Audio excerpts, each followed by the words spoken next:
Hello friends, welcome to my channel. मैं हूं आपका दोस्त नितिन। यहाँ हम पढ़ते हैं बीएससी फर्स्ट सेमेस्टर की मैथमेटिक्स, जिसमें हम आज अपना सेकेंड बुक का चैप्टर इम्प्रॉपर इंटीग्रल स्टार्ट करेंगे। तो शुरू करने से पहले कुछ पुरानी बातों को रिकैप कर लिया जाए। तो देखो, अगर लिखा हो integration A to B X square D X, तो ए और बी को हम क्या बोलते हैं? ए और बी क्या है? लिमिट है। क्या? लिमिट ऑफ इंटीग्रेशन है। और एक्स स्क्वायर को क्या बोलते हैं? हम बोलते हैं इंटीग्रैंड। क्या? इंटीग्रैंड बोलते हैं। और जो आपका ये dx होता है, इसको बोलते हैं हम डिफरेंशियल। डिफरेंशियल। ठीक है। इन छोटी छोटी बातों को जो आपने पिछले क्लास में पढ़ा, इनके साथ अब स्टार्ट करते हैं अपने चैप्टर की। तो देखो यार, इम्प्रॉपर इंटीग्रल इसमें होगा क्या? कोई भी इंटीग्रेशन का या तो लिमिट डिफाइन नहीं होगा, या तो उसका इंटीग्रेंड बाउंडेड नहीं होगा। बाउंडेड कब होता है, कब नहीं होता है, हम 2 मिनट के बाद ही देखेंगे। एक और बात देखो, डोमेन और रेंज के बारे में आपने क्लास 11 12 में पढ़ा होगा। y इक्वल टू अगर कोई fx फंक्शन डिफाइंड है, ठीक है, एग्जांपल लेके समझाएंगे, अच्छे से समझ में आएगा। जैसे y इक्वल टू कोई 2x फंक्शन डिफाइंड है, तो यहाँ पे x का जो भी वैल्यू हम यूज करेंगे, सपोज कर लो हम x का वैल्यू 1 2 3 यहाँ पे यूज करने वाले हैं, तो जो x का वैल्यू हम यूज करेंगे वो क्या कहलाता है? वो कहलाता है डोमेन। क्या? डोमेन। और जो x का वैल्यू रखने के बाद जो y का वैल्यू आता है, वो क्या कहलाता है? रेंज कहलाता है। क्या? देखो, यहाँ पे पहले हम क्या करते हैं? 1 रखते हैं, तो y का वैल्यू क्या आएगा? जब x का वैल्यू 1 रखोगे तो y यहाँ पे 2 आएगा। x का वैल्यू 2 रखोगे तो y क्या आ जाएगा? 4 आ जाएगा। x का वैल्यू 3 रखोगे तो y क्या आ जाएगा? 3 2 जा 6 आ जाएगा। तो 1 2 3 डोमेन बन गए, और 2 4 6 क्या बन गए? रेंज बन गए। ठीक है, चलो इन छोटी सी बातों के साथ अब क्या करते हैं? कुछ डेफिनेशन के साथ अपने चैप्टर को स्टार्ट करते हैं। तो पहले बात करते हैं इनफाइनाइट इंटरवल के बारे में। इसमें क्या होगा? The interval. देखो, इंटरवल क्या होता है? दो प्रकार का। एक क्या होता है? Closed interval. एक क्या होता है? Open interval. देखो, ये किसका साइन है? ओपन इंटरवल का साइन है। जब कोई ऐसे लगा होता है तो वो क्या होता है? क्लोज्ड इंटरवल होता है। इंटरवल का मतलब, अगर इसके अंदर हम एक कॉमा बी लिख दें, तो ये क्या डिफाइन करता है कि ये ए से बी तक के जितने एलिमेंट्स हैं उनको साथ में रखेगा, और ए बी को भी कंटेन करेगा। और अगर हम ऐसे लिख दें ए कॉमा बी, तो ये इसका मतलब क्या कि ए के बीच के सभी एलिमेंट इस सेट में आएंगे, लेकिन ए और बी नहीं आएंगे। ये होता है ओपन, ये होता है क्लोज इंटरवल। ठीक है, ये बात क्लियर है आपको? तो the interval whose range is infinite. Infinite, जिनका भी क्या हो रेंज, जो भी हमने बात की रेंज के बारे में, वो क्या हो? इनफाइनाइट आए, उनको हम क्या बोल सकते हैं? Infinite interval. ठीक है। Thus interval a comma infinity minus infinity comma b और minus infinity comma infinity are infinite interval. देखो, जब लिमिट ए टू इंफिनिटी लगा हो, या limit sorry sorry integration A to infinity लगा हो, integration minus infinity to b लगा हो, या integration minus infinity to infinity लगा हो, इनको आप सॉल्व करोगे तो क्या आएगा? इंफिनिटी आएगा, जो ये डिफाइन करता है कि ये क्या है? इनफाइनाइट इंटरवल है। ठीक है, इनको नोट करो।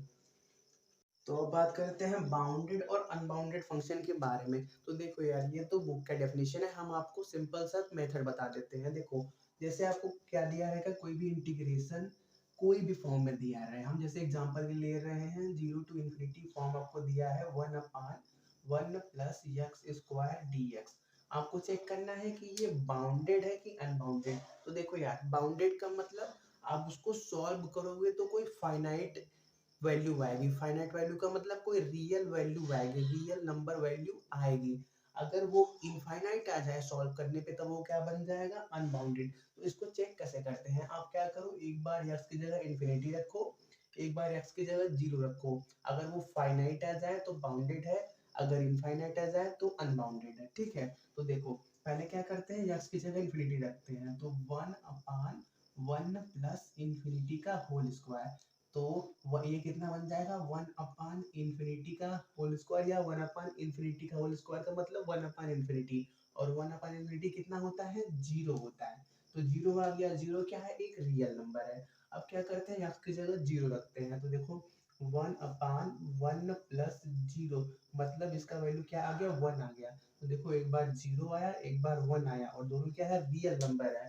तो हम क्या बोल सकते हैं कि ये जो फंक्शन है क्या है, बाउंडेड है। क्या है, बाउंडेड।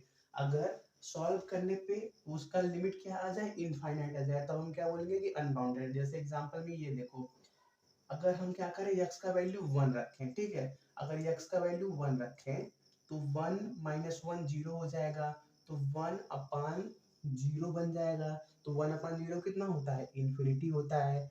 अगर हम x की जगह टू रखें तो टू माइनस टू क्या हो जाएगा, जीरो हो जाएगा, तब भी वन अपान इन्फिनिटी वाला फॉर्म बन जाएगा। वो भी, सॉरी, वन अपान जीरो वाला फॉर्म बन जाएगा, वो किसके बराबर हो जाएगा, इन्फिनिटी के बराबर हो जाएगा।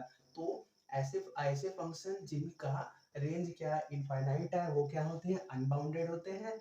और जिनका रेंज फाइनाइट आता है उनको हम क्या बोलते हैं, बाउंडेड फंक्शन बोलते हैं। देखो अब बात करते हैं ये लिखा क्या हुआ है, लिखा हुआ है a function f(x) is said to be bounded over the interval I if there exist two real numbers a and b greater than a such that f(x) greater than equal to a less than equal to b for all x belongs to I। वही बात वो लिखा हुआ है, ठीक है।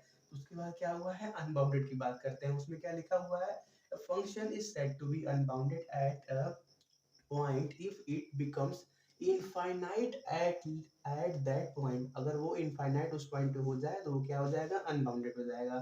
This, sorry thus the function f(x) ये क्या है, अनबाउंडेड है at x equal to one और x इक्वल टू टू पे। जब x का वैल्यू यहाँ पे वन यूज करोगे और टू यूज करोगे तो ये फंक्शन क्या बन जाएगा, अनबाउंडेड बन जाएगा, ठीक है। इनको नोट करो।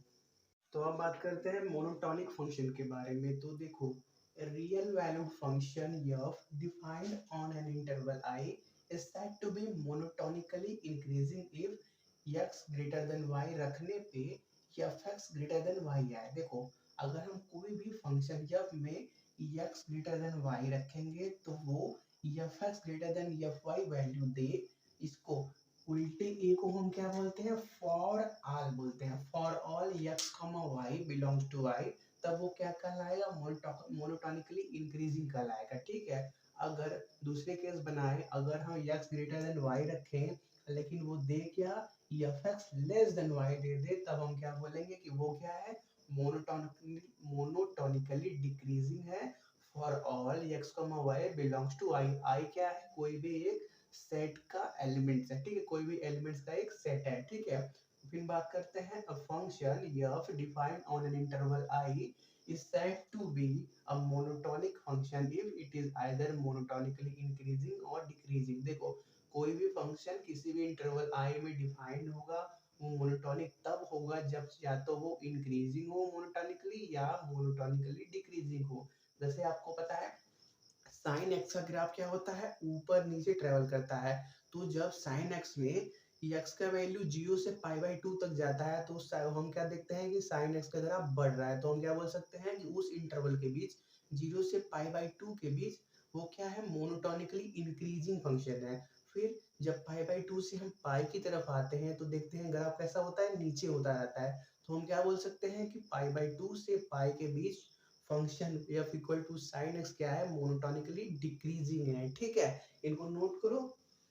तो बात करते हैं प्रॉपर इंटीग्रल के बारे में। तो देखो, the definite integral a to b f(x) dx is said to be proper integral if the range of integration is finite। जो हम इसको सॉल्व करने पे जो उसका रेंज आता है वो क्या है, फाइनाइट है। फाइनाइट का मतलब कोई रियल नंबर है, ठीक है। And the integrand f(x) is bounded. f(x) को क्या बोलते हैं, इंटीग्रेंड। वो क्या हो, बाउंडेड हो। बाउंडेड कैसे चेक करते हैं, अभी कुछ टाइम पहले आपको बताया, ठीक है। जैसे हम बात करें एग्जांपल की, integration zero to pi by two sine X D X, तो आपको मालूम है इसको, इसका जब आप रेंज निकालोगे तो वो भी क्या है, एक फाइनाइट वैल्यू आएगी। अगर इसका हमको बाउंडेड चेंज करना है कि बाउंडेड है कि नहीं है, तो कैसे चेंज करें, चेक करेंगे। एक बार एक्स की जगह पाई बाई टू रखो तो साइन पाई बाई टू आएगा जिसका वैल्यू क्या होता है, वन होता है। एक बार एक्स का वैल्यू क्या रखो, जीरो रखो, तो साइन जीरो आएगा, वो किसका वैल्यू क्या होता है, जीरो होता है। तो वन और जीरो दोनों क्या है, एक फाइनाइट रियल नंबर है। तो हम क्या बोल सकते हैं, साइन एक्स डी एक्स एक बाउंडेड फंक्शन है और उसका लिमिट भी क्या है, एक फाइनाइट रियल नंबर होगा, लिमिट नहीं, उसका रेंज भी क्या होगा, एक फाइनाइट रियल नंबर होगा, जिसकी वजह से ये क्या बन गया, एक प्रॉपर इंटीग्रल बन गया। ठीक है, एक और एग्जांपल की बात करें, integration 0 to 1 sin x upon x dx एक is also an example of proper integral. क्यों? क्योंकि आपको मालूम है लिमिट x अप्रोच टू 0 पे sin x upon x का वैल्यू क्या होता है, 1 के बराबर होता है। इसको नोट करो। बात करते हैं इम्प्रॉपर इंटीग्रल के बारे में। बात करते हैं इम्प्रॉपर इंटीग्रल की। तो देखो, the definite integral a to b f x dx is said to be improper integral। कोई भी डेफिनेट इंटीग्रल का इम्प्रॉपर इंटीग्रल होने के लिए ये तीन अलग अलग कंडीशन है, या तो ये होगा, चाहे ये होगा, चाहे ये होगा। ठीक है, तो पहला हमारा है the interval a comma b is not finite. जो आपका ये a कॉमा b इंटरवल है वो क्या हो, फाइनाइट ना हो, मतलब वो क्या हो, इनफाइनाइट हो। and the function f(x) is bounded over this interval।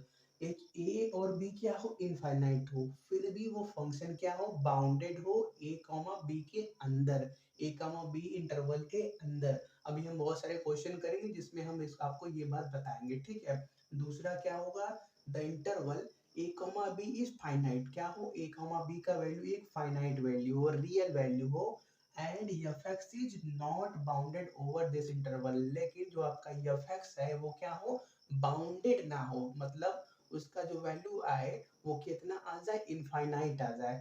तीसरा क्या है, ना तो interval a comma b finite हो और ना ही फंक्शन क्या हो आपका, बाउंडेड हो। ठीक है, ये तीन अलग अलग कंडीशन लगती है जब क्या होता है, इम्प्रॉपर इंटीग्रल आते हैं।